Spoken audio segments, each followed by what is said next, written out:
Really, thank you so much for inviting me to this gathering, and I hope that this is just the continuation of a conversation that will last many years until we get this right for the post-2015 agenda.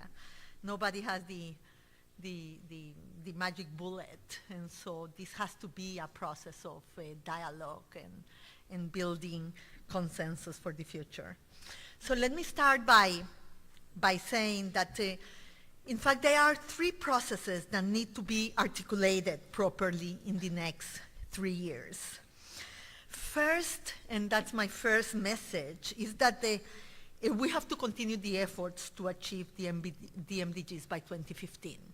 And we have 3 years to go, so there is no time, this is not the time to weaken the effort for the MDGs by 2015. The world has the opportunity to still see a lot of progress by focusing and making as much progress as possible towards their achievement.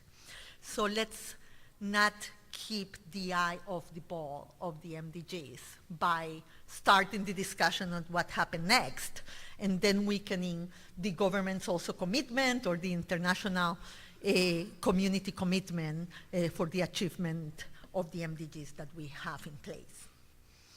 My second the second process that we need to articulate properly is Rio Plus 20. That is happening in less than 2 months from now, where important commitments should be made towards sustainable development and where the pertinence of a set of sustainable development goals will be discussed, and I will go back to this later on in my speech. And the third is the name of this conference, that is what should replace the MDG. So what is it, the post-MDG agenda, which should shape, I think, should be shaped by what happens in my first process and my second process at the same time. So we need to see where we end up in the MDGs by 2015, what happens in Rio Plus 20, and avoid ending up with 2 parallel tracks that will weaken both, the post-MDG agenda and the Sustainable Development Goals, if there is something that is coming after Rio. This is a convergence that we need to seek. It's not an easy one, and I think that a lot of the discussion that we will have in Rio Plus 20 will have also to look at the post-MDG agenda and how we craft the process for the convergence of both. We will have to see this as an evolution of the MDGs and not as a substitution of the MDGs. And we have to incorporate into it the changes that the world has experienced since 2000. The world is different today. There are very strong processes going on. I know that you have been discussing that, the emergence of what we call the Global South, of the emerging economies, the strength of civil society in the world, and the economic crisis will have to be important elements to take into account to be able to develop a one development framework and not several of them. Now, as was said in the presentation, the main objectives of the MDGs are as relevant today as they were in 2000. To free people everywhere from hunger and poverty, ensure that they can live healthy lives, have access to basic education, sanitation, and clean drinking water, and that men and women are guaranteed equal rights, people living with dignity and human rights everywhere. So the MDGs is about placing human development at the center of the debate. Today we can celebrate that much progress has been made and that the MDGs did galvanize action at the national and international level and establish for the first time a clear accountability and monitoring system that the world doesn't want to lose. Let me lay down some of the main successes and highlight progress achieved to date. First, as you know, The World Bank gathered, 2 months ago, the data about extreme poverty, and they concluded that the MDG on halving extreme poverty by 2015 has been achieved by 2010. And also that expanding access to improved water has been met, the 2 MDGs goals that have been met. Now, in halving extreme poverty by half, if we take around 1990 as the baseline, we know that China has played a very important role in making that possible at the global level. But still, if you go through the data across all regions, you can see progress in extreme poverty even in sub-Saharan Africa region. So the truth is that extreme poverty has gone down across the board in all regions during this period of time. Now, let me say from the beginning that to go out of extreme poverty is not the same thing as going out of poverty. Many of the people that has gone out of extreme poverty is just above the extreme poverty line. So if you look at the poverty numbers, poverty has gone down much less than extreme poverty in the world. So it tells us that the sustainability of these achievements and the vulnerability of the people that has gone out of extreme poverty is still very high, and sends a clear message for what will replace the MDGs. So what are the things that we have to think about the future agenda, that the issue of resilience and sustainability has to be much stronger in the agenda than it features now in the MDG framework that we have. We also have an important progress in the number of children who die before their 5th birthday. Many of the NGOs here working with children will attest to that.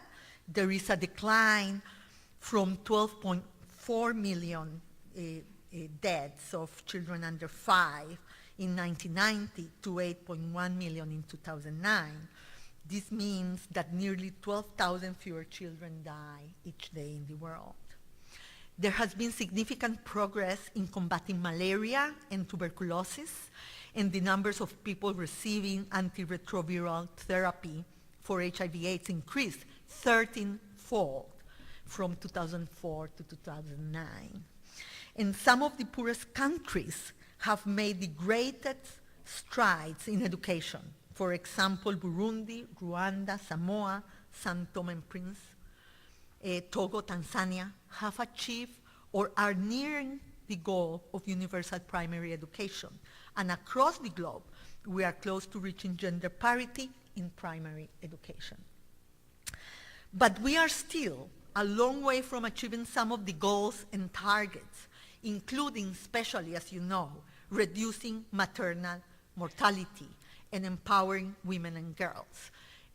Maternal mortality is one of the MDGs that are lagging behind, and we can all agree that this is tied to the problem of empowering women and girls. You know, empowering women is not the same as access to services, and empowering women will affect access to services. So, and if you look at the goal of political representation of women across the world, the target set in Beijing of 30% representation has not been achieved throughout the globe. The goals referring also to sanitation and environment are another example of goals that are lagging behind. As I said before, the aggregate figures at the global level disguise the unequal progress, both within countries and between countries. We have very often said that we have in the next framework to go beyond what we call the tyranny of averages. We know that averages many times don't reflect, the progress or non-progress of the most vulnerable groups in society. So even if we were to achieve the MDGs, we would still have an unfinished agenda that the post-2015 framework should build on. Extreme poverty, as I said, even if what was half by 1990 levels, we need to eradicate it for the next half. And as I said before, there is huge inequalities in the progress achieved between countries and within countries, especially when you measure rural versus urban populations. So if we want to move forward, the credibility of any future goals will depend on how well we meet the current ones. And I hear many voices that already say that the MDGs are a failure because they won't be achieved everywhere, all of them. And that's true. They won't be achieved, all of them, everywhere.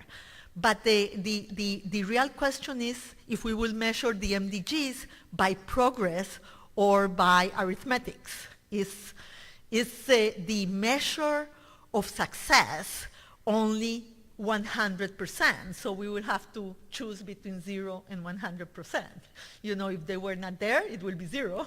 If they will be there and not achieve 100%, you know, it's a failure. So I think that this is a call for paralysis. And I advise against it.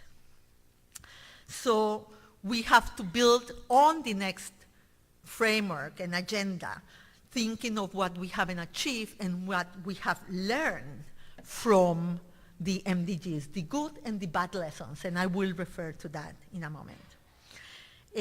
But first, I want to emphasize that accelerating progress towards achieving the MDGs by our target date must remain, as I said, a top priority in our discussions today, and that it is critical that the international community does not lose its focus and momentum on achieving the MDGs by the 2015 deadline, while seizing the opportunity to design a well-crafted framework for the future. An important tool in this effort I want to share with you is that UNDP, together with the rest of the UN development agencies, have been forwarding a tool called the MDGs Acceleration Framework. And this is designed to help countries identify the bottlenecks preventing MDG progress and the priority actions needed to accelerate progress through a multi-stakeholder consultative process that has not been rolled out in 36 countries.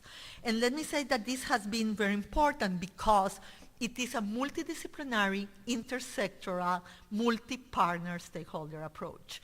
And many times what happens is that we face bottlenecks in achieving the MDGs, for example, in the health MDGs, in issues that are outside the health sector. So we need to bring the actors outside the health sector to be able, in the government as much as in civil society, in the international community, as much as in the professional,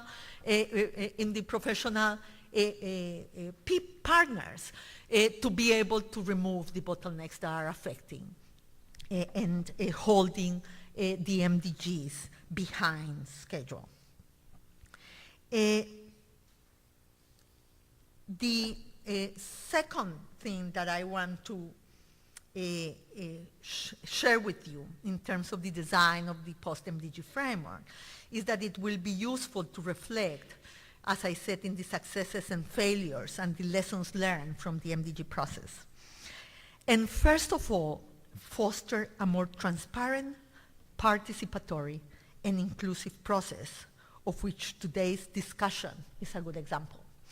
We know that one of the critiques to the MDGs is that they were, you know, like a very top-down approach. They were brought as a decision without any discussion, not widely, not even with the countries themselves. So I think that we have the opportunity now to be able to have a much more inclusive process. And the UN has already started to put together a consultation process across a first phase in 50 countries to be able to bring different voices, including the voices of the poor and of the civil society, into a much more participatory process.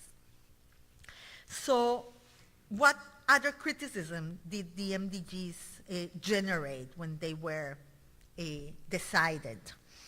Well, some criticized the MDGs because of their lack of ambition, and others criticized them because they were unrealistic. With respect to the lack of ambition, it's interesting because I was in Latin America at the time, and when we first heard about the MDGs, we felt that they were too basic, like primary education or infant mortality. We felt we were middle-income countries. We were above the targets that the MDGs were set. But if you look around in Latin America, there are many of the MDGs that won't be achieved by 2015. So in fact, the possibility of making them a reality across the board and across all vulnerable groups proved to be a real challenge, even for countries that felt that they were too advanced for the MDGs then. Many have pointed out that they do not adequately consider unjust conditions in areas such as trade, investment, and debt. So the whole issue of policy coherence at the international level and the economic aspect of the MDGs were set aside. And others have pointed to weak emphasis on environment and climate issues, or that the goals are isolated indicators of poverty and deprivation that cannot solve the larger structural and underlying problems. Despite the criticism and the fact that progress towards meeting the goals have been uneven, we can say that the MDGs have been a success in two large ways. First, they have contributed to ensuring that a majority of developing countries are given increased priority to policies that put people at the center. In countries around the world, the goals have guided budget decisions and lawmaking processes, and in fact, most countries have national development strategies in place that are technically sound and MDGs based, something that we didn't have before. As such, the MDGs have contributed to a significant shift. Growth, investment, asphalt, and megawatts are all well and good, but they are all only means. The MDGs are about people and put the people at the center of development. They are inspired in the paradigm of human development, and that's something that we should not lose in the post-MDG discussions. Second, the goals have had enormous international significance, creating shared norms and understanding of the minimum requirement for people to live in dignity. They have created a common agenda that unites countries across geography, interest, and income levels. Time-bound in nature and with quantitative targets, they allow the international community to measure the progress of its development against specific benchmarks. And they galvanize support and help build new partnerships between civil society, the private sector, foundations, and governments. That wasn't so at the beginning. Maybe we don't remember when the MDGs started because we are a lot into it, but at the beginning, really, those partnerships were not there. It has taken really a lot of effort from all sectors to build partnerships that will allow us to achieve the MDGs together, and that includes civil society and private sector alike. But not all the MDGs have progressed equally, and not all members of society have benefited equally from progress recorded at the national and global levels. In thinking about the post-2015 agenda, we must ensure that our approach reaches those left behind or at risk of being left behind. The poorest of the poor and those disadvantaged, stigmatized or discriminated against because of their sex, age, race, ethnicity, place of residence, or disability.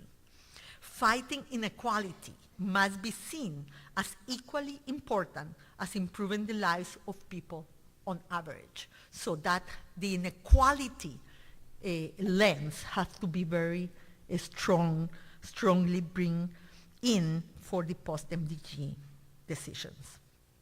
Some of the key lessons learned also from the MDGs, from the evaluations, are the following. And we were discussing just a moment ago. First of all, effective government, leadership, and national ownership of development strategies is key. Second, effective policies that support implementation, improve quantity, quality, and focus of investment, financed both by domestic resources and international development assistance, so the internal mobilization of resources starts to be very important.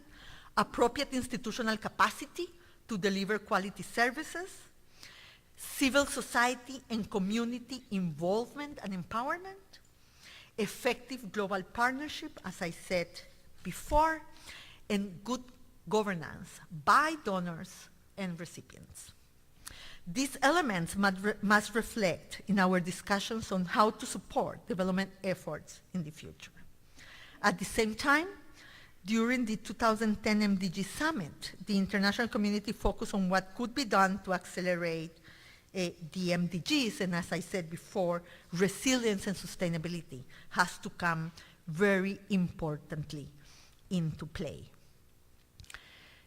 Cross-cutting interventions, the multipliers, also are coming very strongly in the evaluations. And what are the main multipliers we have encountered? First, again, empowering women, first of all. Second, access to energy. Third, rural development and agricultural productivity. Fourth, employment-rich growth. And fifth, social protection. Identifying these connections and investing in MDG multipliers are critical to both accelerating and sustaining progress up to 2015 and for the post-2015 agenda. I have to start finishing, so let me just say something about the Sustainable Development Goals and Rio Plus 20 to finalize. In the Rio Plus 20 agenda, one of the important discussions will be if there will be if we will launch a Sustainable Development Goals framework. What do we mean? What is the difference between the Sustainable Development Goals and the MDGs? When one of the main differences is that they are thought to be universal. It's not only for the developing countries, it's also for the developed countries. It will be shared responsibility with respect to the Sustainable Development Goals. They are not only targets for the developing world to behave, they are also targets for the developed world to behave. Second, the emphasis on sustainability. We are talking about the agenda of energy for all, we are talking about water and oceans, and food security as possibilities in terms of discussing the Sustainable Development Goals. Possibilities of this framework to be agreed in Rio Plus 20, well, even if we have only 2 months to go, it's too early to say. There are different views with respect to the Sustainable Development Goals. Some think that the only thing we will be able to do is to launch the process, allowing for the period until 2015 for the indicators, the goals, and the specifics to be developed, and then to converge with the post-2015 agenda. There are some that don't see the Sustainable Development Goals of a possibility in terms of consensus building for the future. We in the UN think that this will be a missed opportunity if we don't agree on a framework for the Sustainable Development Goals. We don't have any other way to go. It's not that this is an option. This is the only option that the world can choose for the future. And we hope that the leaders will raise to the challenge of going and agreeing on a sustainable development path for the future that will put the economics, the social, and the environmental as three pillars of the same solution. And from what we are seeing, we would like to energize also the social and the social community to participate in Rio Plus 20. Rio Plus 20 is not only an environmental conference, it's also a sustainable development conference. Environment is part of it, but if we lose the poverty focus and the social focus, we won't be able to have an agreement that will unite the world for a different path of development that will change our production behavior and our consumption behavior in the benefit of the poorest and the most vulnerable of the world. So thank you very much, and I am open to the questions that will come from the floor.